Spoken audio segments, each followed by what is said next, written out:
निर्दोषा पद्मिनी भद्रे आयुरारोग्यदायिने हर्षवल्ली निवासाय सूर्यदेवं तव सुप्रभातम्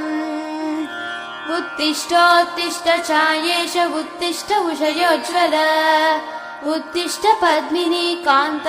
लोकानां मङ्गलं कुरु मातः समस्त जगतां मधुकैटभारेः सव्येतराक्षी परितोषिणि पद्मनीड्ये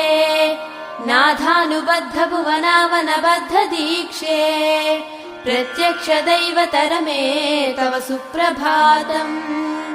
ध्याये किलाश्रित वरप्रद कल्पकल्पे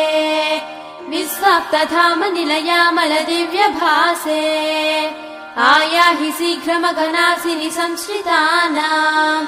श्रीसूर्यदैवतरमे